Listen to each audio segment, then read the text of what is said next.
আমি তো প্রধানমন্ত্রীর মধ্যে তার ছায়া দেখতে পাই, তার প্রতিচ্ছবি দেখতে পাই। উনিও কিন্তু একইভাবে কাজ করছেন। আমার কাছে প্রতি মুহূর্তে মনে হয় যে এই মানুষটা যে আর 10 বছর বাঁচত, তাহলেও হয়তো আমরা বাংলাদেশকে সঠিক ট্র্যাকের মধ্যে তুলতে পারতাম। তার ক্যারেক্টারটা কি? লিবারেল ডেমোক্রেসি, উদারপন্থী রাজনৈতিক দল। এটা কোনো রেজিমেন্টের রাজনৈতিক দল নয় বা কোনো গোষ্ঠীভিত্তিক রাজনৈতিক দল নয় এটা। তৃতীয়ত, তিনি বাংলাদেশের অর্থনীতিকে টেনে উপরে তুলতে চেয়েছিলেন। আপনারা মনে করেন যে 74 সালে একটা দুর্ভিক্ষ হয়ে গেল, ভয়াবহ দুর্ভিক্ষ, এবং অমর্ত্য সেন বললেন যে এটা মানুষ সৃষ্টি একটা দুর্ভিক্ষ, অর্থাৎ আওয়ামী লীগের ব্যর্থতার কারণে এই দুর্ভিক্ষ হয়েছে, লক্ষ লক্ষ মানুষ মারা গেছে, আনবিলিভেবল। সেই দুর্ভিক্ষ পীড়িত এবং নিক্সনের ভাষায় একটা আপনার বটমলেস বাস্কেট, সেই দেশটাকে তিনি টেনে উপরে তোলার চেষ্টা করলেন। এই কথাগুলো কিন্তু আমরা সব জায়গায় বলি না সেইভাবে। তার কৃতিত্বটা কিন্তু এই জায়গাগুলোতে জিয়াউর রহমানকে অনন্য করে রেখেছে। আমার কাছে প্রতি মুহূর্তে মনে হয় যে এই মানুষটা যে আর 10 বছর বাঁচত, তাহলেও হয়তো আমরা বাংলাদেশকে সঠিক ট্র্যাকের মধ্যে তুলতে পারতাম। এই যে আপনারা এখন এত রেমিটেন্সের কথা বলেন, who started it? Ziaur Rahman. আপনি গার্মেন্টসের কথা বলেন, কে শুরু করেছে? জিয়াউর রহমান। তো এখন তারপরে ওই যে কথাগুলো কিছুক্ষণ আগে বললেন যে আওয়ামী লীগটাকে বিভিন্নভাবে, কিছু যায় আসে না, তাতে জিয়াউর রহমানের কোনো ক্ষতি হয়নি। জিয়াউর রহমানই আছেন। এই প্রসঙ্গে আমার আপনার অ্যানাটমি অফ কিউবান রেভলিউশনের আপনার বই পড়ছিলাম ক্যাস্ট্রোর আপনার সম্পর্কে। তো ওইখানে আপনার ক্যাস্ট্রো একবার অ্যারেস্ট হয়ে গেল বাতিস্তানের বিরুদ্ধে যুদ্ধ করতে গিয়ে, and he was convicted for 14 years, 14 বছর জেল হলো। তো কাঠগড়ায় দাঁড়িয়ে ক্যাস্ট্রো বলছেন, condemn me, doesn't matter, history will অ্যাবজলভ me, ইতিহাস আমাকে ধারণ করবে। আজকে জিয়াউর রহমানকে সেই একই ভাষায় আমি বলতে চাই যে condemn him doesn't matter, history has already absolved him. এই জিনিসটা মাথায় নিয়ে আমরা যদি সামনের দিকে এগোই, আমরা বলতে আমি বোঝাচ্ছি বাংলাদেশের দেশপ্রেমিক মানুষ, আমরা বলতে আমি বোঝাচ্ছি বিএনপির দেশপ্রেমিক নেতা কর্মী সবাইকে, যে আমরা জিয়াউর রহমানকে অনুসরণ করি। সততা আনবিলিভেবল, ওটা অবিশ্বাস্য। কাফি খানের একটা লেখা ইন্টারভিউ আমাদের আবদাল ভাইয়ের করা, তখন বোধহয় এটা আপনার হিসেবে বেরিয়েছিল আপনার বিচিত্রাতে, পরবর্তীকালে কয়েকদিন আগে এটা প্রথম আলো রিপ্রিন্ট করেছে, আপনারা দেখেছেন কিনা আমি জানি না। এই লেখাটা যদি আপনি পড়েন তাহলে দেখবেন কাফি খান তাকে কীভাবে মূল্যায়ন করছেন। He was the press secretary of president Ziaur Rahman. Kafi খানের নাম আপনারা সবাই জানেন, প্রখ্যাত সাংবাদিক।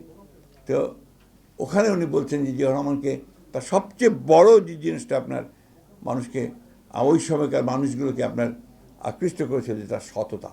এই যে আপনার বলেন না ছেঁড়া সিট গেঞ্জি আর ছেঁড়া সুটকেস, ইটস ট্রু, সত্য ঘটনা এটা, এর মধ্যে কোনো বাড়াবাড়ি ছিল না। আমার এখনও মনে আছে জিয়াউর রহমানের আপনার শাহাদাতের পরে যখন বডি নিয়ে আসলো এখানে, আসার পরে আপনার ওই পুরনো সংসদ ভবনে, যেটা এখন প্রধানমন্ত্রীর কার্যালয়, ওখানেও বডিটাকে রাখা হয়েছিল কফিনের মধ্যে, কফিনে সাধারণ মানুষের দেখার জন্য। প্রথমে তো গেট বন্ধ ছিল, যেই গেট খুললো মনে হলো যে স্রোত, বন্যার স্রোতের মতো পানি আসতে শুরু, মানুষ আসতে শুরু করলো। ওইখানে যে বিদেশি ভদ্রলোক দূর থেকে দাঁড়িয়ে তিনি দেখছিলেন কফিনকে, আর মানুষ দেখছিলেন। তা আমরা কয়েকজন বন্ধু বান্ধব আমরা সেই সময় ছিলাম, আমরা যেহেতু সরকারি কাজ করতাম সেই সময়, আমরা তাকে জিজ্ঞেস করলাম যে তুমি তো বিদেশি, তুমি এই প্রেসিডেন্টের কফিনের পাশে এভাবে দাঁড়িয়ে আছো কেন? সে বলছে, দেখো আমি ওয়ার্ল্ড ব্যাংকে কাজ করি, আমি পৃথিবীর বিভিন্ন জায়গায় কাজ করছি, বিশেষ করে আমি এশিয়ার দেশগুলোতে কাজ করেছি, আমি এইরকম একজন সৎ প্রেসিডেন্ট আমি দেখিনি। তো দিস ওয়াজ জিয়াউর রহমান। সুতরাং আমরা যতই তার সম্পর্কে গবেষণা করব, যতই তার সম্পর্কে আমাদের পরবর্তী প্রজন্মকে জানাবো, পরবর্তী প্রজন্মকে জানানো হয়েছে জিয়াউর রহমান হচ্ছে কিলার। আপনারা দেখেছেন কিনা ওই বইগুলো, আমেরিকা আমলে, সরকার আমলে বইয়ের মধ্যে ছিল, কি ওয়াজ এ কিলার, হি কিল্ড শেখ মুজিব। একটা মিথ্যা তথ্য উৎপাদন করে তারা এই সমস্ত বলার চেষ্টা করেছিল। তো এই জিনিসগুলোকে আমাদের পরবর্তী প্রজন্মের কাছে জানানো দরকার। সেখানে জিয়াউর রহমানকে গবেষণা করে তার মূল জিনিসগুলো সামনে আসা দরকার। মিডিয়ার সঙ্গে সম্পর্কটা আমার চেয়ে আপনারা ভালো বলেছেন, আপনারা অনেক ভালো বলেছেন। উনার একটা গুণ ছিল, বড় গুণ ছিল একটা, উনি রাতে সবাইকে ডেকে নিতেন, যাদের যাদের সঙ্গে কথা বলেন এক এক রাতে এক একজন কাকে ডাকতেন, সেটা 12টা 1টা 2টা পর্যন্ত তিনি কথা বলতেন, অনেক সময় বোর হয়ে যেত। তিনি দেশের প্রখ্যাত সাংবাদিক, প্রখ্যাত বিজ্ঞানী, প্রখ্যাত ব্যবসায়ী তাদেরকে রাতে ডেকে তাদের সঙ্গে কথা বলতেন। And he use to learn. আমার একটা অভিজ্ঞতা হিসেবে বলে আমি শেষ করবো, লম্বা হয়ে যাচ্ছে, কিন্তু বলতে থামা যায় না তো প্রেসিডেন্ট জিয়া রহমান সাহেব বলতে গেলে। আমি আপনার তখন ইউনেস্কো ন্যাশনাল কমিশনে কাজ করতাম ঠিক ওই সময়। তো তখন জিয়া রহমান সাহেব, তখন উনি আপনার চিফ মার্শাল অ্যাডমিনিস্ট্রেটর, আপনার আমাদের কাজী জাফর সাহেব তখন আপনার শিক্ষামন্ত্রী, এবং মুজিবুল হক সাহেব শিক্ষা সচিব। ওনারা এডুকেশন কমিশন করেছিলেন। ওই কমিশনের সব জাজের লোকেরাই ছিল আপনার, যত উচ্চ তখনকার দিনে সবাই বড় শিক্ষাবিদরা ছিলেন, রাজনীতিবিদরা ছিলেন, এমনকি হাজি মোহাম্মদ দানেশ ওইটার মেম্বার ছিলেন। হ্যাঁ, পরে আপনার ওটা অধিবেশনগুলো হতো আপনার ওই এখনকার যেটা আপনার প্রধানমন্ত্রীর কার্যালয় সংসদ ভবন, সেখানে হতো। তো ওখানে যখন অধিবেশনটা চলতো, তো আমরা কয়েকজন সিলেক্টেড হয়েছিলাম আপনার to act as reporters UNESCO national commission থেকে। আমরা কাজ করতাম, সব লিখতাম। তো জিয়া রহমান সাহেবকে এসে দেখতাম, উনি এসে বসতেন, টুপিটা রাখতেন, রেখে একটা নোট বই বার করে নোট নিতেন। যে যা বলছে শুধু নোট নিতেন, কথা বলতেন না। এমনকি শেষের দিন, অর্থাৎ প্রায় 15 দিন সে ডেলিভারিজগুলো হয়েছে, শেষের দিনে তিনি কথা বললেন। এই সময় তিনি আবার ছাত্র নেতাদেরকেও ডেকেছেন। সেই সময় মাহবুবুর রহমান মান্না, তখন আপনার ডাকসু ভিপি, তাকেও ডেকেছেন, তার সঙ্গে কথা বলেছেন, অন্যান্য দলগুলোকে ডেকে ডেকে তিনি কথা বলেছেন। এই যে সব আগে জেনে তারপরে সেগুলোকে আপনার নিজের চিন্তা ভাবনা করে তার মানুষের সামনে নিয়ে আসা, এটা ছিল জিয়া রহমানের কৃতিত্ব। এই যে হিজবুল বাহার সম্পর্কে অনেক অনেক কথা বলে। উদ্দেশ্যটা কী ছিল? যে দেশের সবচেয়ে ভালো ছাত্রছাত্রীদেরকে তিনি জাহাজে উঠিয়েছেন, উঠিয়ে তাদেরকে বাংলাদেশ দেখানোর জন্য এবং বঙ্গোপসাগর দেখানোর জন্য তিনি নিয়ে গেছেন, এবং সেখানে সমস্ত বিশিষ্ট আপনার অধ্যাপক যারা আপনার ছিলেন, রিসার্চার, তাদেরকে নিয়ে গেছেন, যে তাদেরকে জানাও যে এটার মধ্যে কী আছে, সমুদ্রে কী আছে, এখানে আমাদের ভবিষ্যৎ কী আছে, দেশ সম্পর্কে তাদেরকে জানাও। এই যে চিন্তাগুলো, এই যে আপনার ভাবনাগুলো, যেটা সত্যিকার অর্থে একজন মহানায়ক, শুধু রাষ্ট্রনায়ক নয়, আমি বলি একজন মহানায়ক, ক্ষণজন্মা পুরুষ, তার পক্ষে এটা সম্ভব হয়েছে।